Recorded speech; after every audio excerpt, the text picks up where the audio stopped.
woke evolved from a term associated with social justice awareness to a form of political correctness. Does it begin for you with the failures of the civil rights movement, as you talk about in your piece?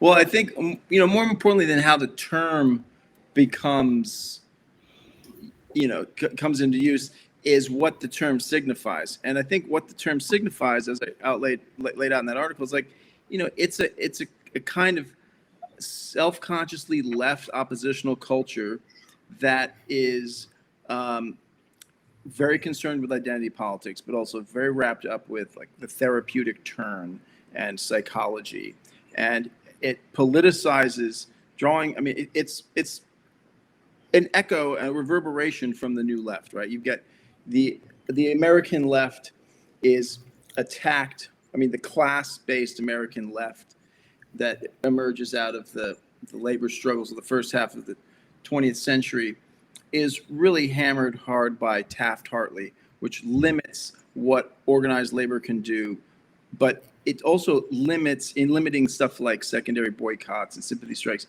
It undermines the practice of class solidarity and therefore undermines the development of class consciousness among the working class.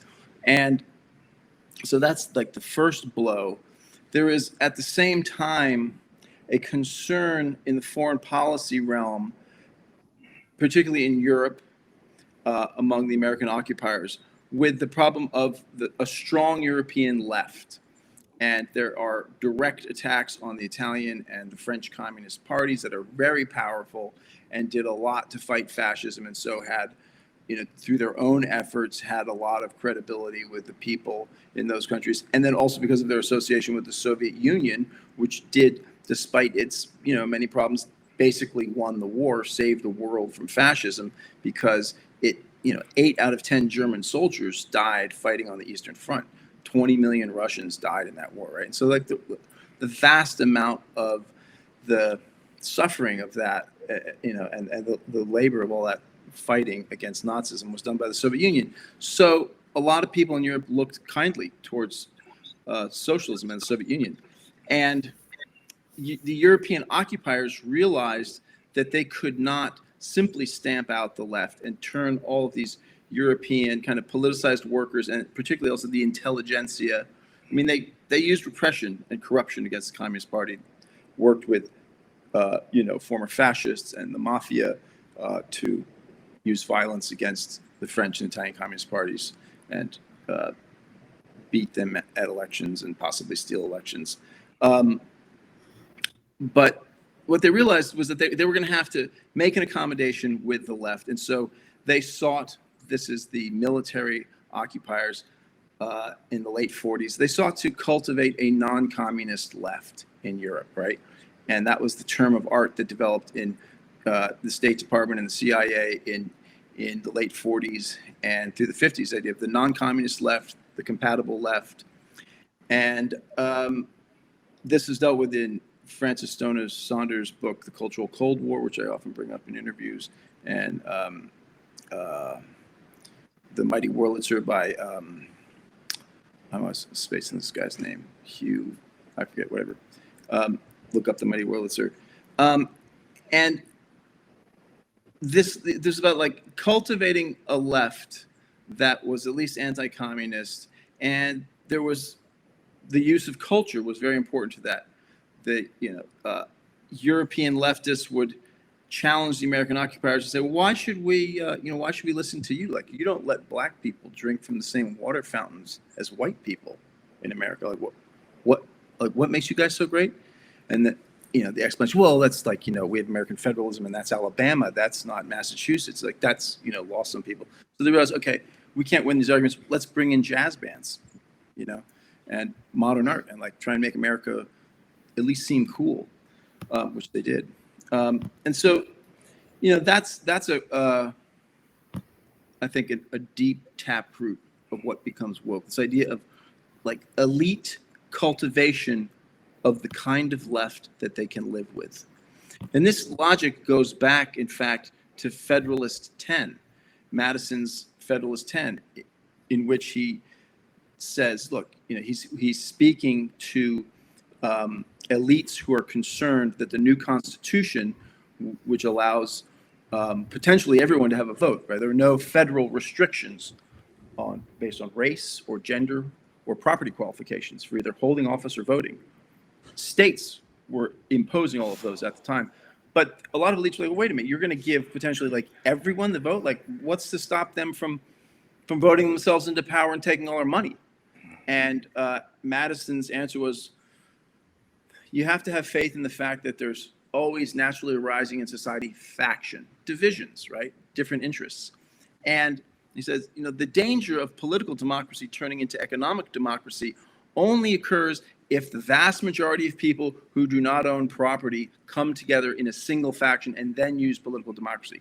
But the good news is there's enough forms of faction that's probably not going to happen. People have their religious differences, they've got their regional differences, they've got their allegiances to specific political leaders, and people have a tendency to invent faction, right? So it's like that's the logic of divide et impera, divide and rule, that is laid out in Federalist 10, probably the most famous of the Federalist Papers. And that's the logic that from the end of World War II on, a certain element of the American ruling class and the American political class cultivate quite consciously vis-a-vis the left in Europe and the left in the United States, and indeed the left all over the world, even as they're applying rather significant helpings of violence on the left in the global south and some violence on the left, class-oriented factions of the left in the global north. But there's a lot of this project of co-optation is huge. And along the way, you have McCarthyism, a further blow to the class left, and in the growing vacuum of the class left, and it's not all, the class left suffers also from the revelations that, the Soviet Union had engaged in these bloody purges in the 30s, and that a lot of, heroes of the revolution were killed by the revolution. And then the Soviet invasion of Hungary turns a lot of people off to this. And so, there's some self-inflicted wounds there as well. But in the vacuum that increasingly develops where an increasingly battered class-oriented left is withdrawing, flows funding from the federal government and from increasingly the philanthropic foundations to cultivate other forms of grievance and concerns, right? And so you have the war on poverty is structured around these block grants that turn all these different social movements that are seeking to unite into national coalitions of like tenants groups and this sort of stuff. And that block grants are thrown at them to, one, turn them into managers and keep them divided, and very explicitly turning up the volume on identity politics. This is best illustrated in the case of the Ford Foundation, where McGeorge Bundy, who was Kennedy's, Johnson's national security advisor. I forget whether it was Johnson or Kennedy's, but I think it might have been Kennedy and Johnson. But then he leaves the Johnson administration in '66 to head the Ford Foundation. And as Karen Ferguson lays out in her book, Top Down, yeah, it's like race was the whole focus of Ford, right? And so that, like, the mission in a nutshell at Ford was, African Americans are angry.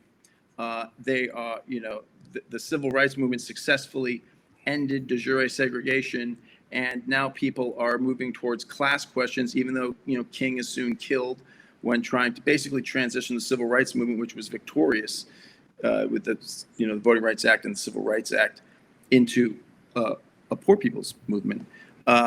It was, Ford was about like funding cultural understandings, cultural analysis, Black nationalism, and cultural solutions to economic problems, right? So the whole thing became like, don't make sure that angry and increasingly organized African American communities have better housing, better jobs, et cetera, et cetera.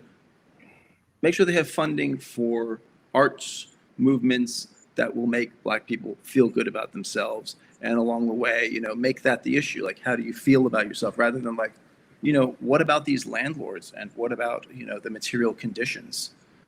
Well, we can make an art project about our landlord. Right.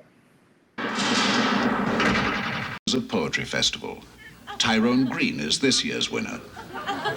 Images. Dark and lonely on the summer night. Kill my landlord. Kill my landlord. The watchdog barking. Do he bite? Kill my landlord. Kill my landlord.